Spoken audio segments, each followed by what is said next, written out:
Hello, hello, Mr. Indian.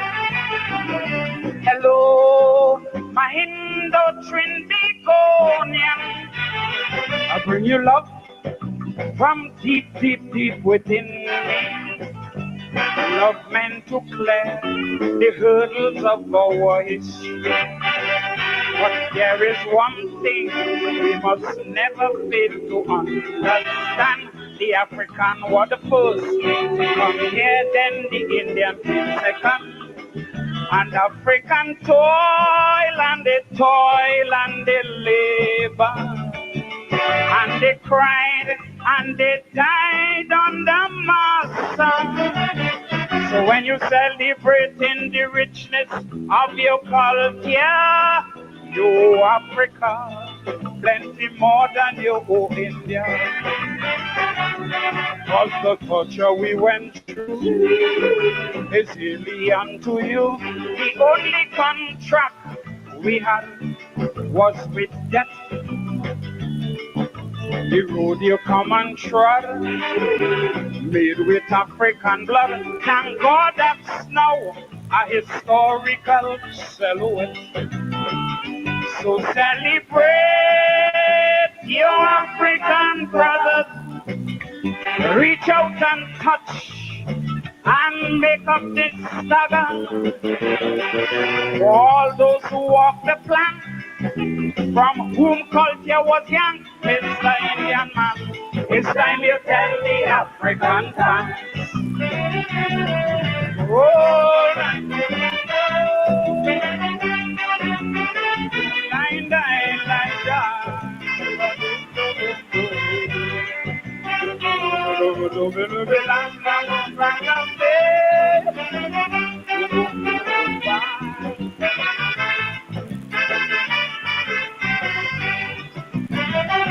if Miss Europe had 2 yard boys in her service, and she emasculated the first one of the two, dehumanize, deculturize, and dismiss, make him sweat for no pay, he going to be blue. And when he escaped under fire, he quit the job and room. The next boy just stripped in with pay and passage to go home. Plus his food, his family, and his culture, and freedom to worship and together. The first boy must feel a double sense of deep hurt and target the latter who was shown a greater sense of self-worth. But we will never let them facts lead us into racial cracks. We will not succumb to the leanings of that era. We choose to look beyond recrimination, to stay away from all conflict and from fracas. So celebrate your African brother. Give him a front seat in your Diwali Naga. Don't bother to pull rank with your money in the bank, Mr. Indian man. It's time you tell the African thanks. Oh,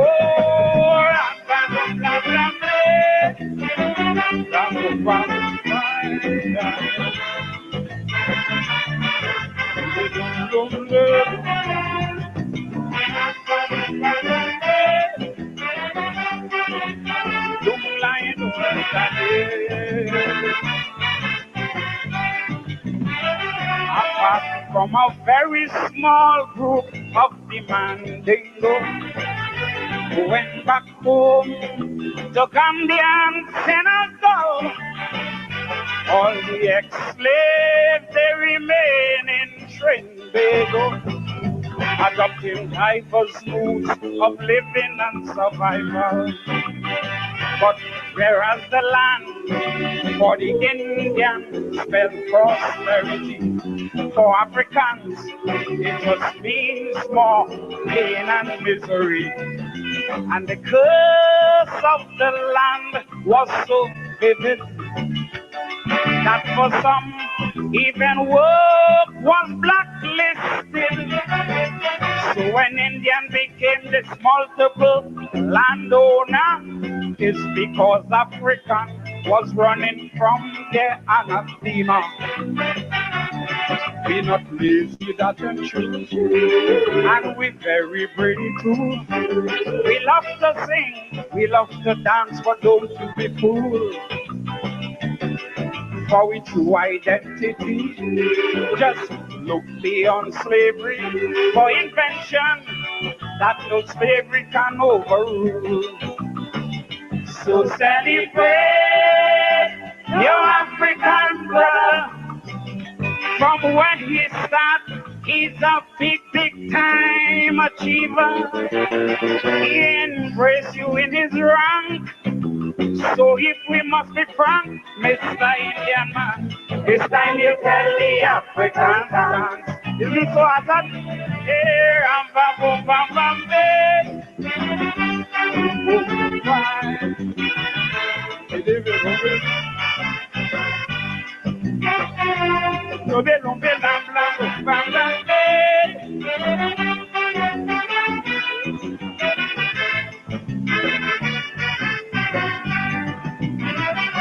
my love for you is not about your food or your woman, although such things form a lesser part of the mix. It just makes sense in this captive situation to build upon with historical dynamics. So don't be so quick to jump at a calypso or two. 100 songs give you praise, take the holistic view. Don't be caught using race as a divider. And you are black, cause Indian is not a color.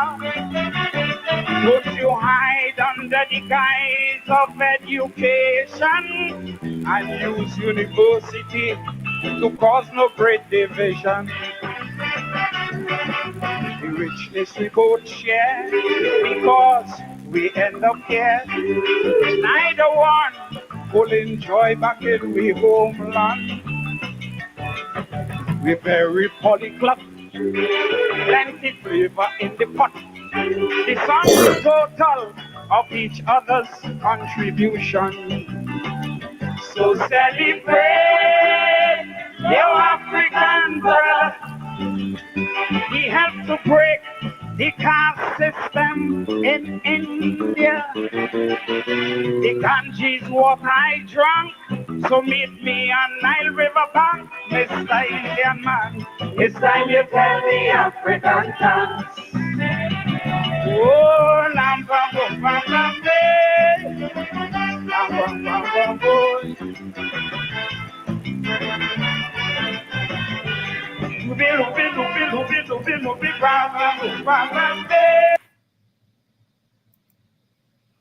Oh, welcome to today's edition of Politics 101. Please share the link and let everyone know that we are here. We come in tonight with Calypso by the mighty Prowler, Roy Lewis, originally from St. Vincent and settled in Trinidad. And he won the Calypso Monarch there in 1998. Doing that song, that Calypso, Mr. Indian, it's time you tell the African thanks. Sometimes titles of songs and books could be misleading. It's a Calypso that walks us through the history of our Caribbean region, and the role that Africans played, and making a plea to the races to embrace each other.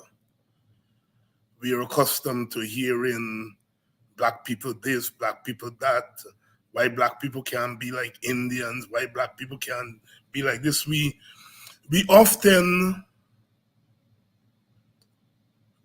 save our worst criticisms for African people, for black people, including black people. We don't celebrate ourselves enough. We don't recognize our worth. And the Calypsonian there making his plea, Mr. Indian man, it's time you celebrate the African. For all intents and purposes, we are here in Guyana, in the Caribbean, and we've got to learn to live together. We've got to learn to respect each other. And we can only do so when we learn about the history and the culture, the heritage of our respective races, or respective race. Walter Rodney, when he died, had begun a series. He did the first book, Kofi Badu Out of Africa. And for all they talk about Rodney, that book is still not taught in our schools. After he died, they found the manuscript of the second book, Latch Me Out of India. So those two are published, and he intended to do one for Amerindians, one for Chinese, one for Portuguese, so that we can educate ourselves about each other. Mr. Indian, embrace your African brother. Tell the African thanks. Good evening and welcome to Politics 101. Please share the link. That Calypso was by the Mystic Prowler. The Mystic Prowler, winner of the Calypso Monarchy in Trinidad and Tobago in 1998. 1998. Welcome everyone. I notice we're gathering and so that we can continue to talk. Last night, we started to talk about our future. Where are we going as a country? The war is raging in the Middle East, the war between Israel and Hamas. And you know, one of the things about war and one of the things about our human family is that we wait until disaster strike and then we start to condemn this and condemn that. Look at all the condemnation. Some people condemning Hamas, some condemning the Israelis, as if the problem that they're fighting over started when Hamas struck Israel a few days ago. We behave as though we don't see, we don't hear, and we wait until a problem reaches the point, reaches boiling point, and then we start to condemn, as if this problem just started yesterday. We watch the causes and we say nothing. We find all kinds of explanation. The cause of this war is the way in which the Palestinians are forced to live in Gaza. As we speak now, there is a blackout in Gaza because the Israelis control the electricity. They can turn off the water, they can turn off the light, not just in times of war, but in times of peace. that when you force human beings to live the way those people live in Gaza and on the West Bank to some extent, when you force people to live the way they live, they're human beings and they are going to find ways and means of responding. The cause of the war is not the attack by Hamas. The attack by Hamas is the consequence. You cannot have human beings living the way those people are living and don't expect them to respond. No, I am in no way endorsing the atrocities on both sides. On both sides. I'm in no way endorsing the orgy, the violence. Over 2,000 people dead, 2,000 human beings on both sides. I'm in no way endorsing that. But I'm saying, let us not pretend that the problem began when Hamas attacked Israel. And you turn on your television, you turn on your radio, and that's what you're hearing all day. The problem began when Hamas. We must condemn this atrocity by Hamas. And forgetting that there is a greater atrocity. And that is the way in which those Palestinian people live in Gaza. That is the origin of the problem.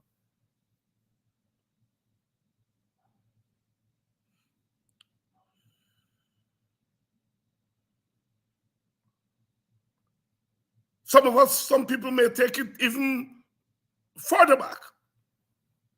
The way in which those people were dispossessed from their lands to make way for the Israeli state.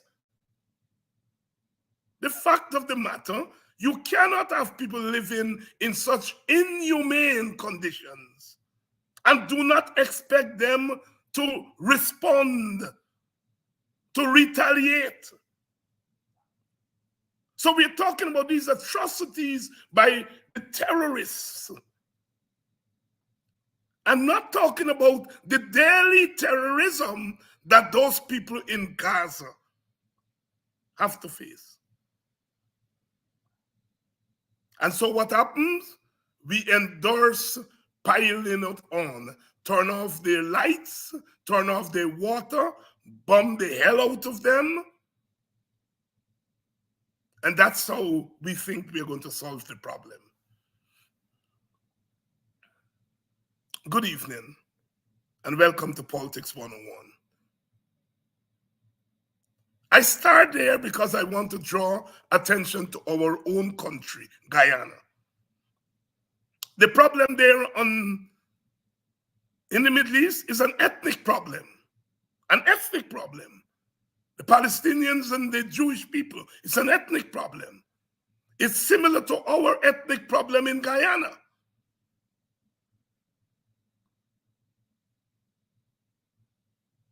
And studies have shown that ethnic groups go to war as a result of three main things. There may be others, but the research has shown ethnic groups go to war for three main things. One, disenfranchisement or the threat of disenfranchisement.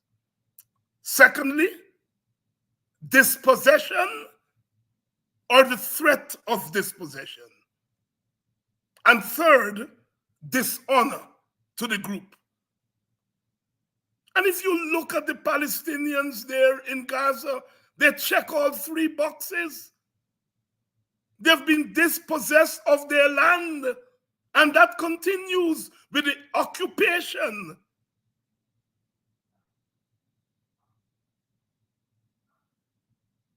They've been disenfranchised in the sense that the government is not recognized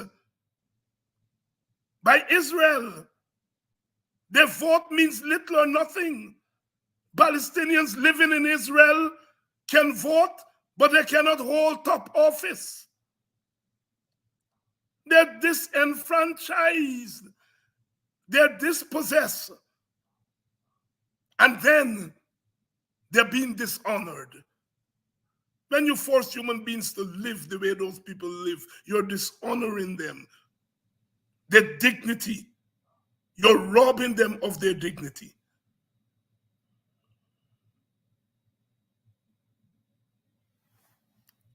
I gave that introduction to come to our country.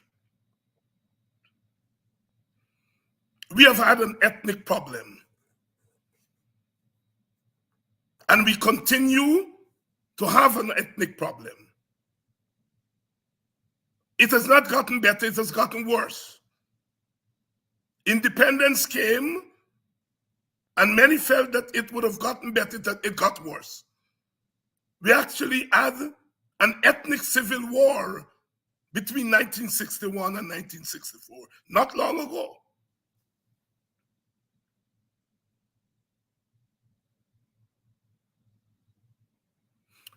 And some economists argued that the way you end ethnic conflict is to enlarge the economic pie. Well, we have had oil and gas for the last 3-4 years. So the economic pie of the country is enlarged. But instead of that solving the problem, it has made the problem worse. So our ethnic problem has gotten worse and worse and worse.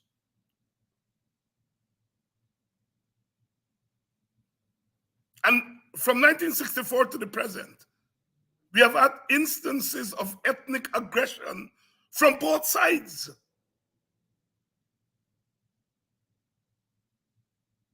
Africans have been aggressive towards Indians, and Indians have been aggressive towards Africans. If you listen to some people, they will think that the aggression has only come from the African side. Only the other day, 3 years ago, we saw the way in which African policemen and women were beaten. African children were stoned, beaten. That is silence. Nobody talks about it. But it is a fact. We have had aggression from both sides.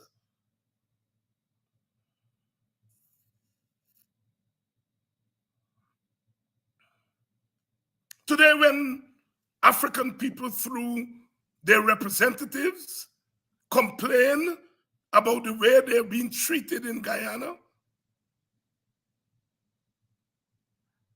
they're being dismissed.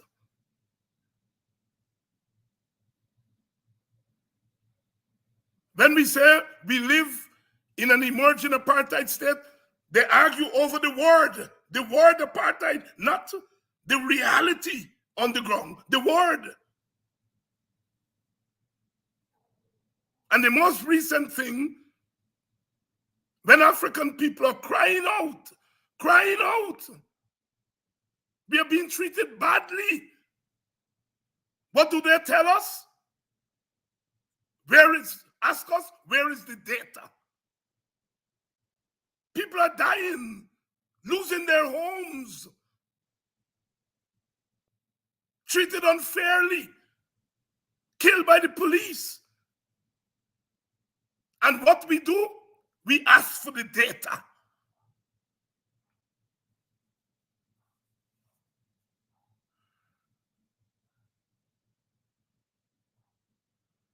I came into politics in the 1970s. Indians complained that the Burnham government was treating them badly. We didn't ask them for data. We struggled on their behalf. As recent as 20 years ago, when gunmen camped out in my village, Buxton, and they were killing Indian people. But I used the Guyana And I joined Sister Andaye to say, not in our name. We didn't ask Indian people to give us data.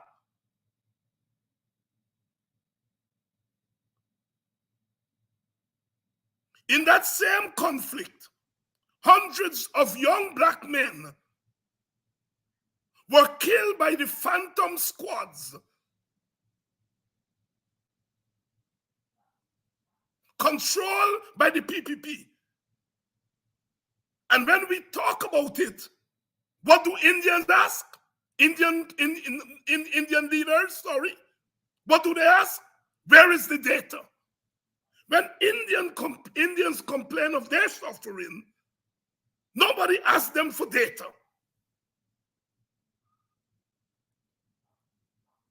They said 7,000 sugar workers were let off. Nobody asked them for data. But every time African people complain about their suffering, we reduce it to data. Where is the data? Ravi Dev said the other night, where is the beef? And this is a man, if in 1998, when Indian people were beaten in Georgetown, produced a document, and we accepted, well, part of it, because Brother Yussi Kwayanato replied to him in a book called The Morning After. So when it's Indian suffering, nobody asks for data. When it's black people suffering, data. In the face of evidence, they still ask us for data. Reduce black suffering to data.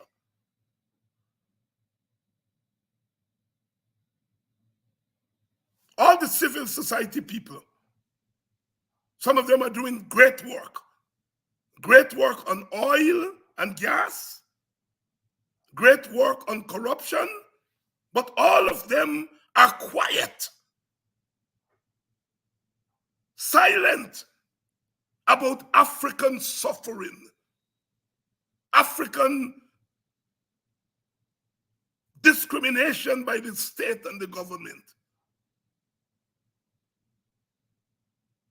All the data that Brother Nigel Hughes, Ipada G, all the data that they have produced, these so-called civil society organizations are quiet. And those who are not quiet are saying, where's the data? And if tomorrow, God forbid, because some of us are working hard to prevent an eruption, but if tomorrow there is an ethnic eruption, all those silent people will start condemning. We condemn the Africans, we condemn the Indians, but the problem is here and now, and they're pretending that it's not a problem. That's what they did in the Middle East. They ignored the fact that 2.5 million people live like animals, are treated like animals.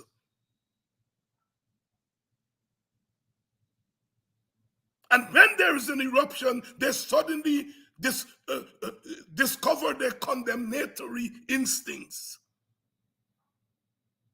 They're doing it in Guyana now.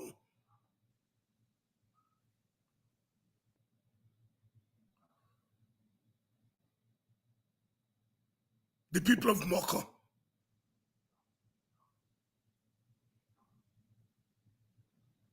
The entire Guyana saw what they did to those people. Some of them issue a statement here and there, but no condemnation. It is now normative to lick down people's homes, destroy their livelihood, kneel on their women's chests, No big deal. No big deal. But if tomorrow these people who are complaining were to rise up, all the voices will come out to condemn them. That is a fatal flaw in the contemporary society.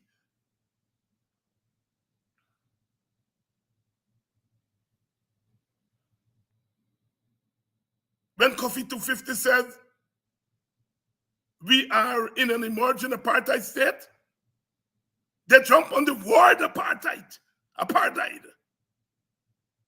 not the actuality. Who cares? But if there's an eruption tomorrow, everybody will care.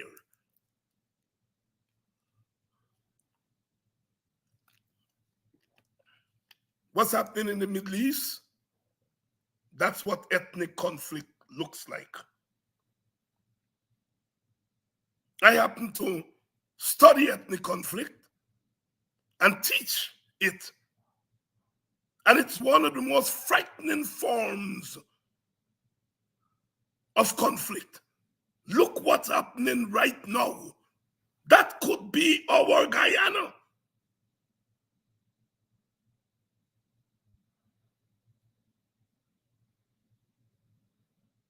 Everybody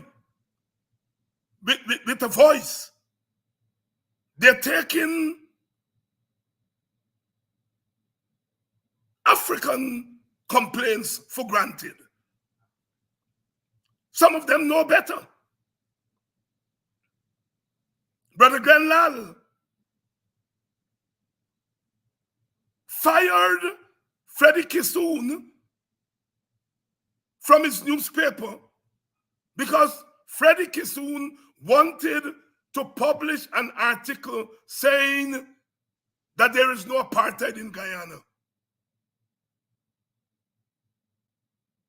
And apparently, Brother Glenn asked him if he's blind. I am saying that Brother Glenn Lal, if the story is correct, Brother Glenn Lal knows that black people are being discriminated against. But we do not see the Kaichor News dedicating a little bit of energy to that problem. They dedicate all their energies to the oil thing. And I'm saying, give thanks to them for that. But the lopsided oil contract is not the only ill in Guyana. The treatment of black people are as dangerous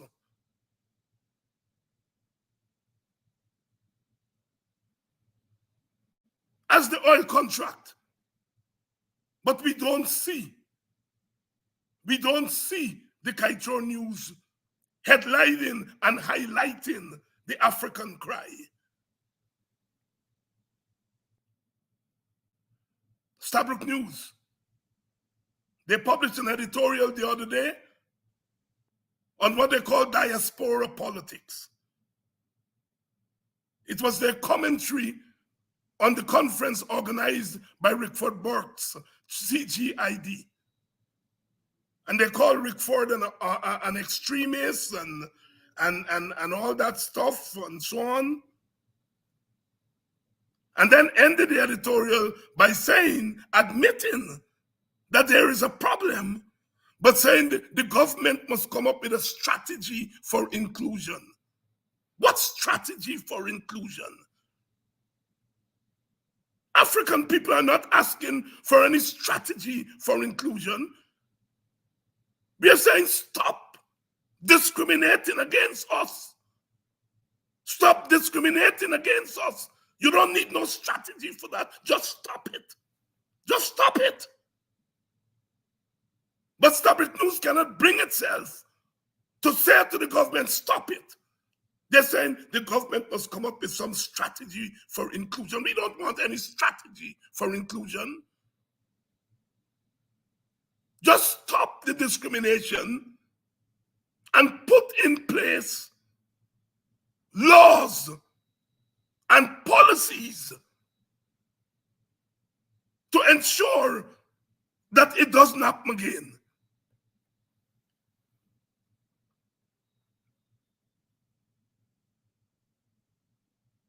We must give thanks to the Kaichor News and the Stabrook News. They've come a long way since 2020 because both of those newspapers supported the regime change. 3 years later, they realized what they've gotten us into, what they helped to get us into. And they're being critical of the government in some areas. But often what they do is they give the government a slap on the wrist.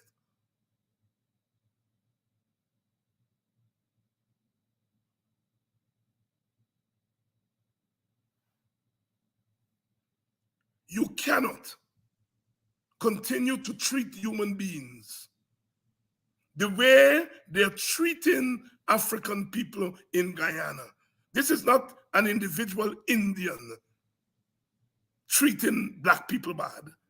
This is the state of Guyana, the government of Guyana.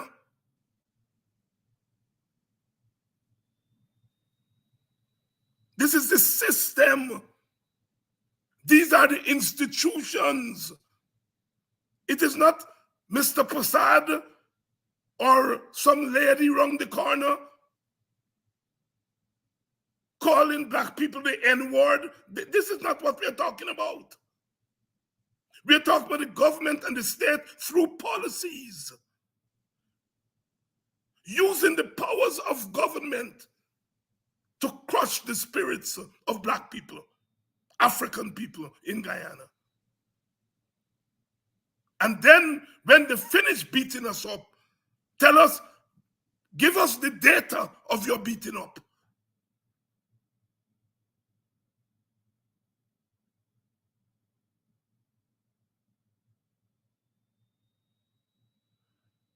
The Stabrook News saying Rickford Buck is using his friendship with Hakeem Jeffries in order to make his case to Guyana. Of course. Of course. It's not friendship.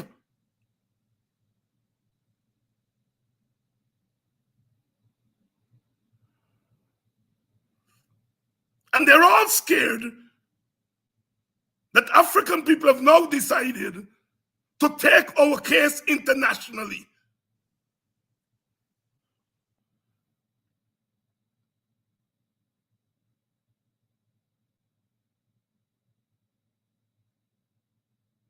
I'm sounding up the appeal tonight to civil society, to the media, to Indian leaders outside of the PPP and also inside of the PPP, to hear the pleas and the cries of the African. Don't wait until they can't take it no more and they lash out, and then you will condemn them. Condemn what is happening to them today. What data do they have to produce to show that Orrin Boston was killed in his bed by the police? What data do they have to produce to show that Quindon Bacchus was murdered by the police? What evidence do they have to show? What data do they have to show? That multiple families at Mocha, their homes were razed.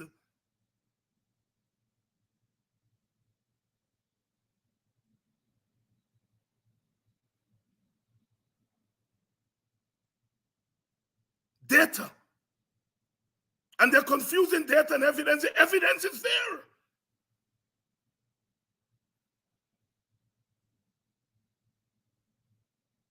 They're sharing handouts.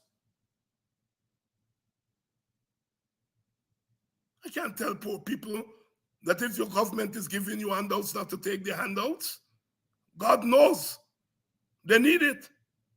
But look at the handouts that are given to East Indian communities, the fishermen and women, the sugar workers, and compare that with what is given to teachers and public servants. What data do you need to reduce our people's cries of discrimination to data? Is an insult to our dignity. African people are dispossessed of their lands every day, every day, every day. In some cases, forced dispossession. In some cases, they are forced through poverty to lease their lands. They're being dispossessed of their lands every day. There's a whole land commission report from the commission set up by Brother David Granger when his government was in power. African people are dispossessed of their birthrights, their ancestral assets. And the dispossession is not just at the individual level, it's at the level of the government and the state.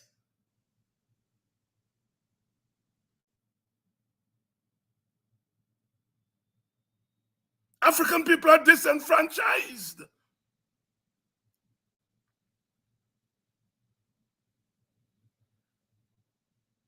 Up to now, we don't know who really won the 2020 election. We don't know. The Americans said the election was disputed.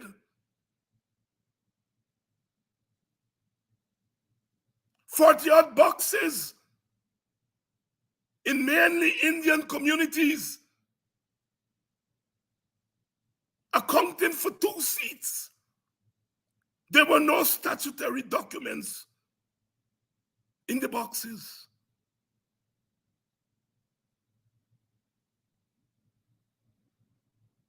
They go into African communities during the local government election and try to bully them with money, try to buy their votes. A vote is a precious thing. Our foreparents fought and died for the vote. And here is the party of a particular ethnic group going into the communities of another ethnic group and bullying them to sell their votes.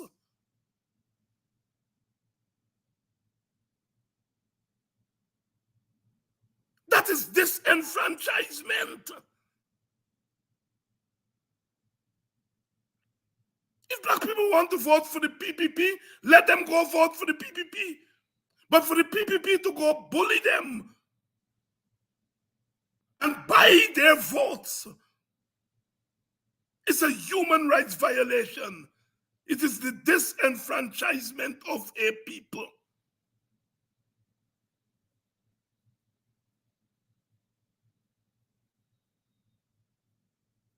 African people are being dishonored every day.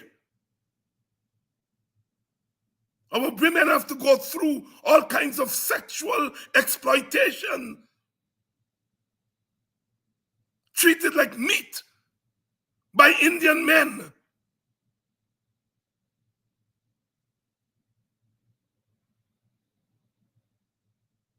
Police kneeling down on Indian women,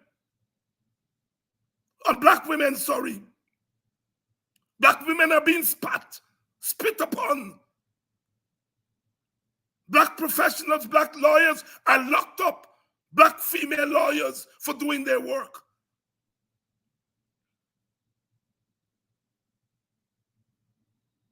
Amerindians are going through the same thing. We saw it graphically recently. But that's a conversation for another day. We're talking about black people tonight. Dishonoring our women. And when you dishonor the woman of a group, you dishonor the integrity and the dignity of that group.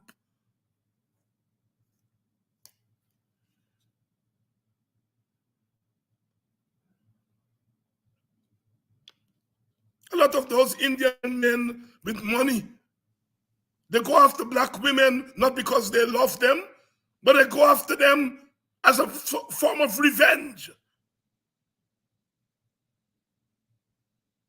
Dishonoring our group.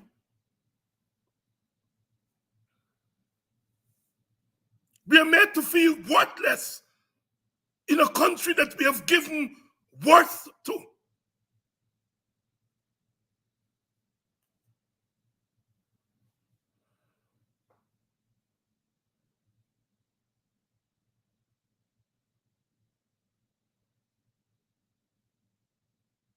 Dishonoring a group, robbing them of their dignity.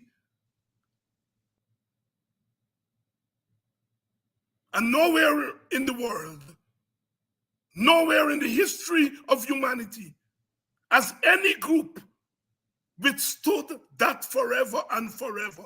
At some point, they're going to lash back.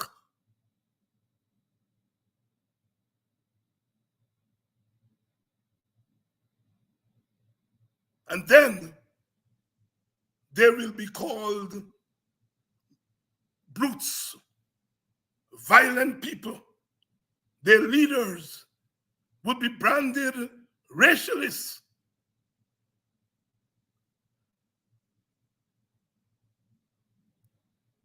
President of Guyana is refusing to constitutionally meet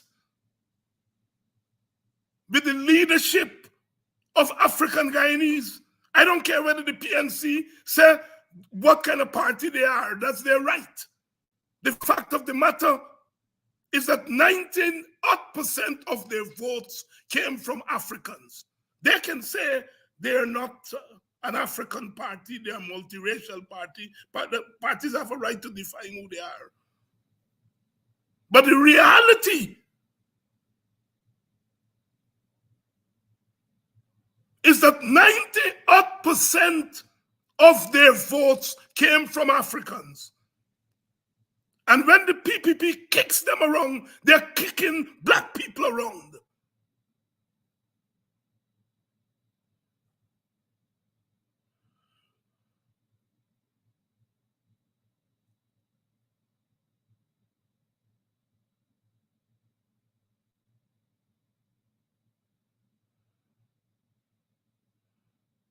African people came here under sordid circumstances, yanked away from their homeland, brought here against their will, made to work and to build civilization in Guyana. And now we get a couple pennies more, and they cannot help to spend that money.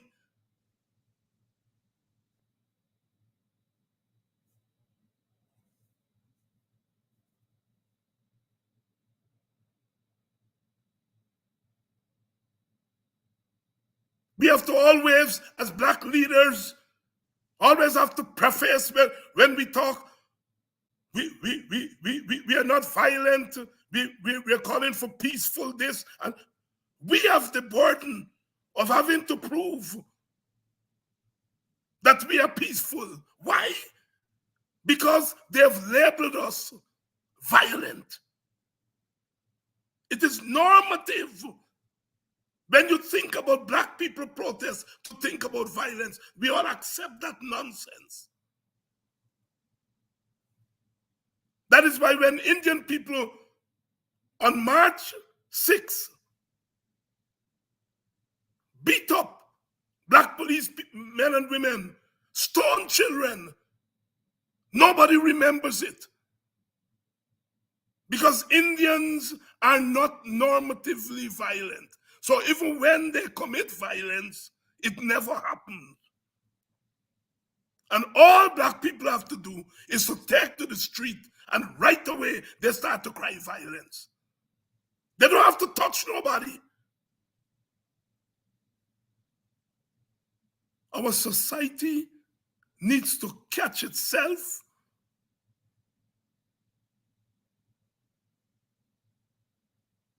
needs to act in a just way,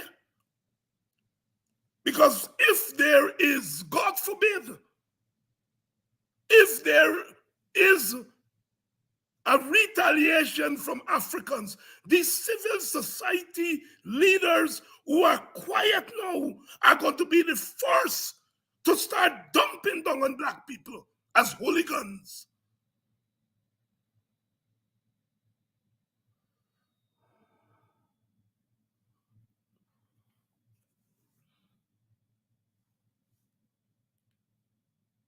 I'm not even talking about black political leaders. They will have to make up their mind where they stand. I'm saying where I stand.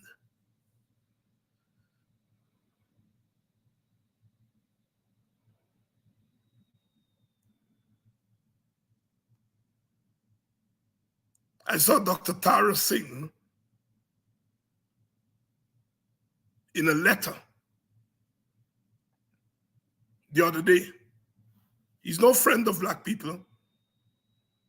He's a PPP fella out there in New York. But he said what black people want are not inclusivity. What they want is a share of power. And he's damn right. What inclusivity means? You include us in a system that you control and you call it inclusivity? That's not what we want.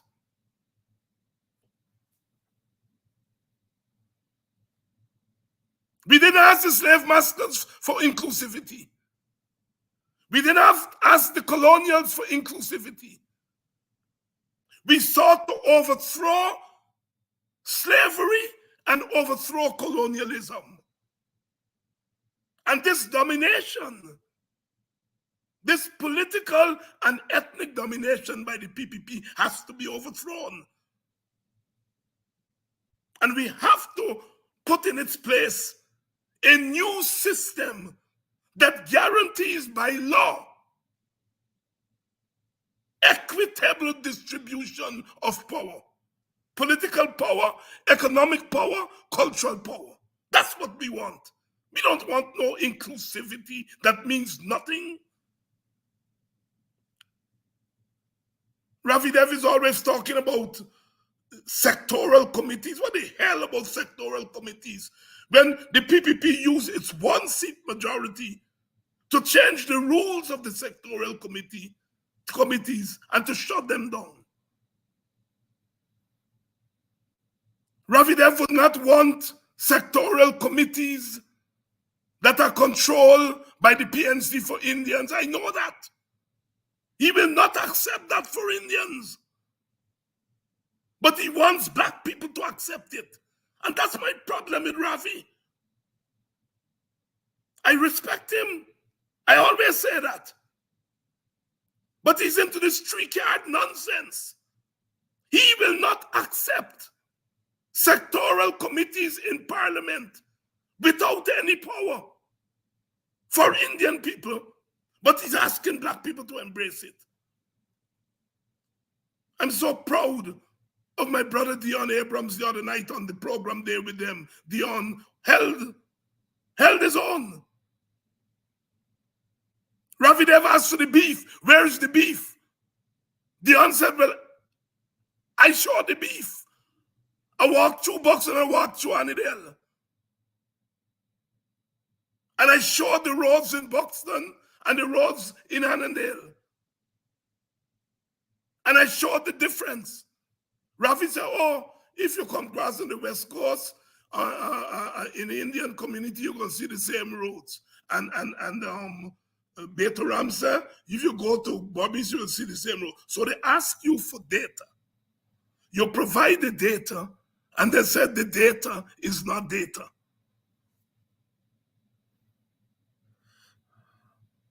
Good evening to the people of Mocha. Brother Dunsford, good evening. We must never forget Mocha, Arcadia, and what happened there.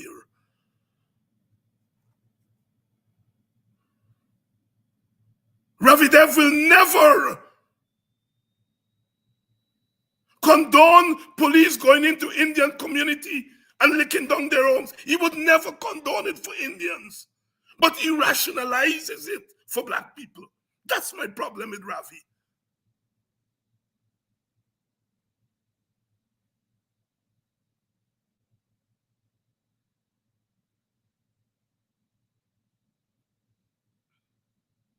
What we want is power.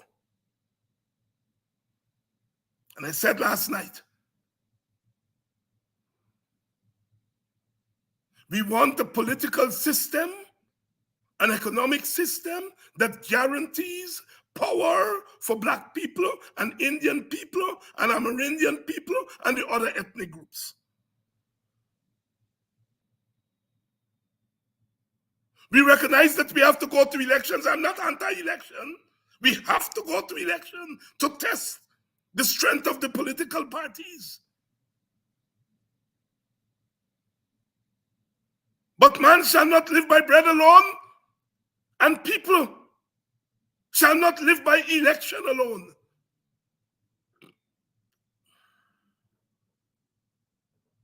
The conditions that black people are in today are as a result of an election.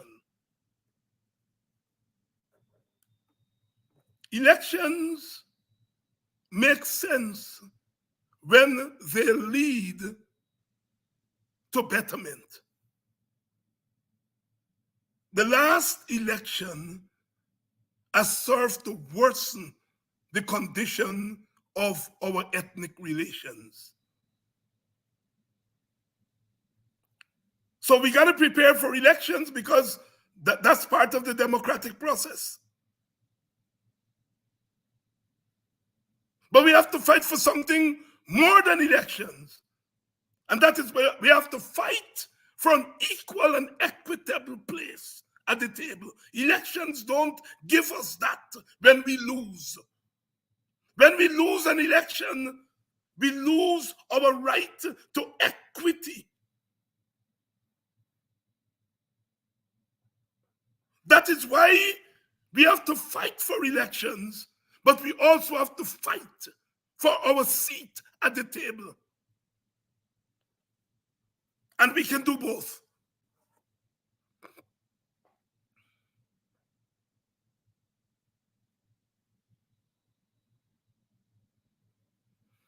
Ours must be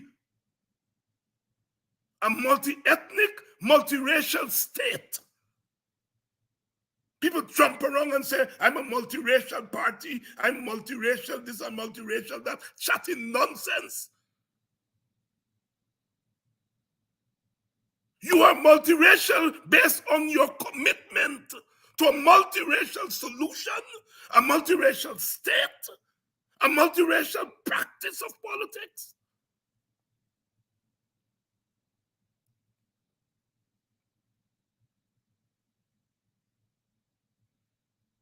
That's what we are committed to.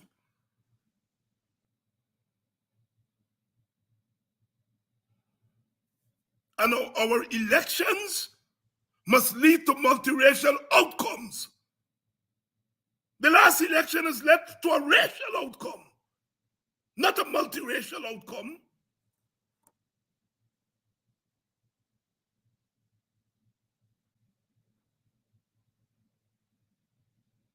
We are in the struggle of our lives.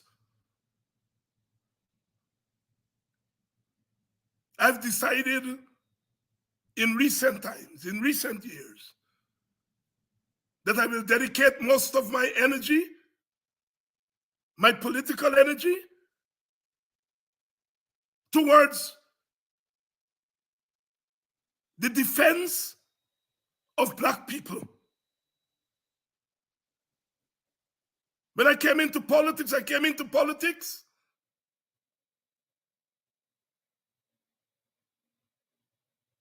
at a time when Indian people were crying out.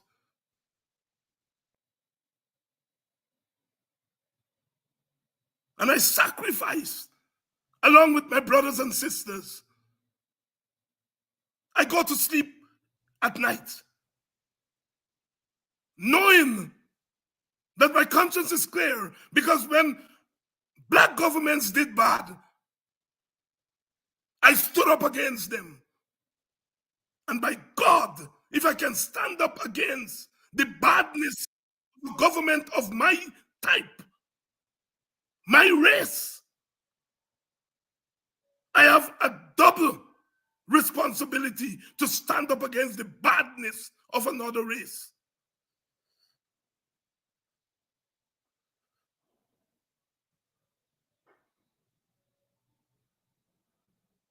I'm not into this chat, multi this and multi that. All that multi means is that we live in the same place and we live side by side. I'm talking about living together.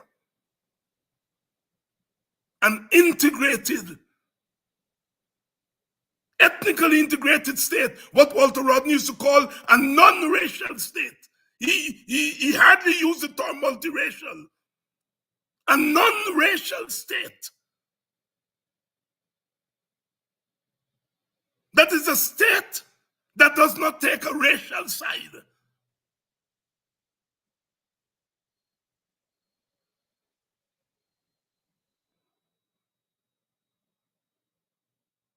All this nonsense about multiculturalism and all that kind of foolish talk. If you give me a dhoti, I won't know what to do with it. My test of my respect for other ethnic groups is not wearing their cultural clothes, but it's to respect their humanity. Respect their humanity.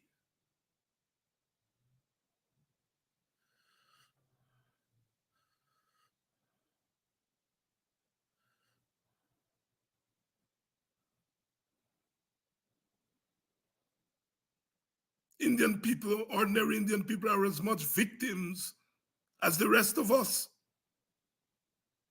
They're asked to endorse the wickedness of their leaders. This is what leaders do to followers. They do wickedness and expect their followers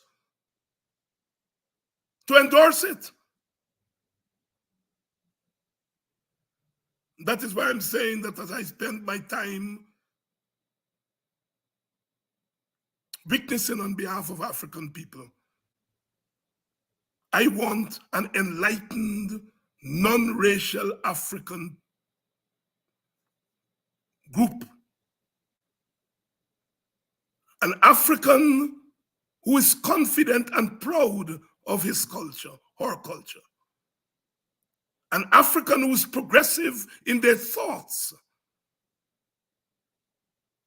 An African who respects his or her own dignity. Because it's only when you respect your dignity that you can respect the dignity of others. So many times I hear black people, black leaders talking nonsense about black people. As soon as they go in the PPP, they discover that black people this and black people that, and shameless people. To eat a piece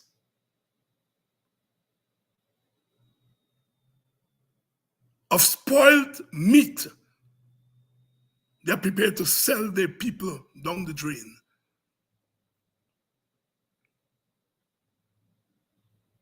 So we appeal to our own people to recognize what we are going through in Guyana as black people, as African people. Jack, do you know how to count? You know good numbers when it comes to how many sugar workers were laid off. But when it comes to the roads in Region 5, he stopped counting. We don't govern by numbers. Damn crook.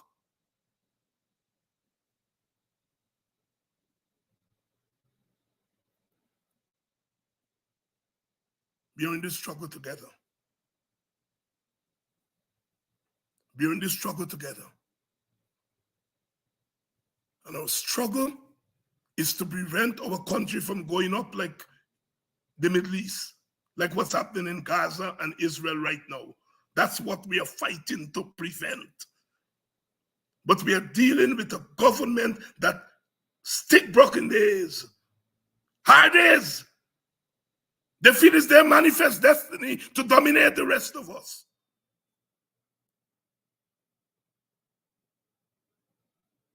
We don't know how much longer we can hold our people back, because that's what we're doing. We're holding you all back.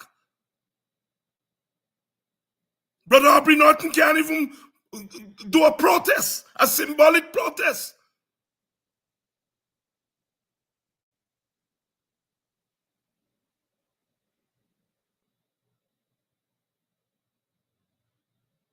We are holding you all back.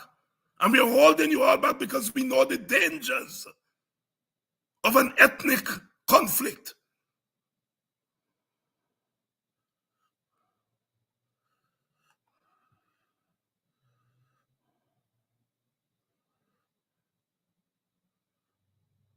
My brother Lamarche is saying that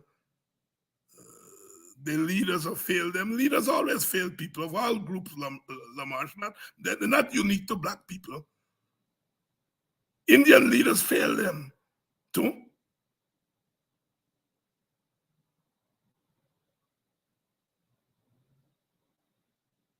So this question is not about leaders failing people. This is a question about what the government is doing to black people. It is the state of Guyana, the government of Guyana, that has failed black people.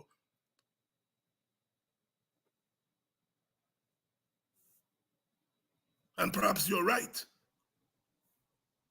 Mark Phillips and them failed black people. I don't think Rick Burke is failing black people.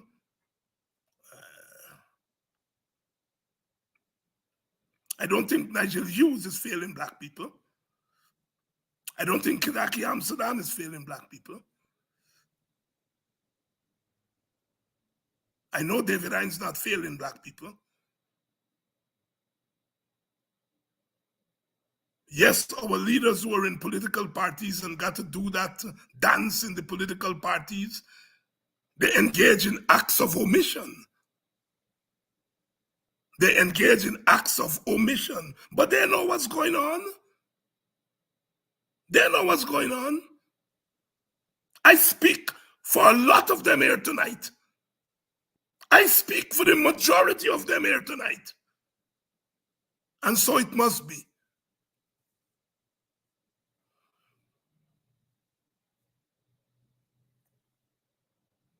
We come in peace. We do our do. One thing is certain. We're not giving up this fight. And we're not losing this fight. We're not giving up this fight. This fight for equity and justice. We're not giving it up and we're not losing it. Losing this fight is not on the cards.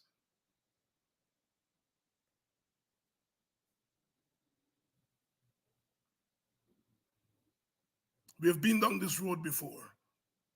We have come up against great obstacles before. We have won against the odds before. We are a resilient people. We are God's children.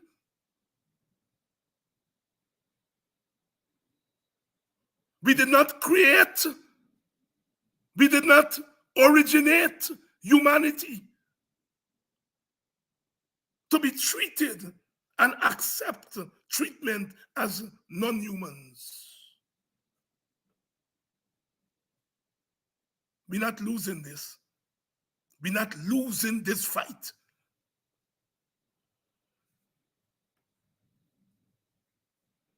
We have done too much. We have sacrificed too much. Our children and our grandchildren must enjoy the fruits of the labor of our ancestors. We don't interfere with people. One of the things that we have learned on that slave plantation is what it is to be human. What it is to be a human being. And that is why our concern is not only for our humanity, but the humanity of others. Even when they kick us around, we still stretch forth the hand of love.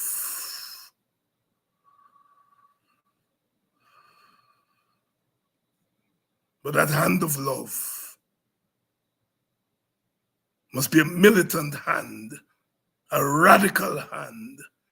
Radical means to go to the roots and uproot it. That's what we're doing. That's what we continue to do. And that's my plea on this Wednesday night.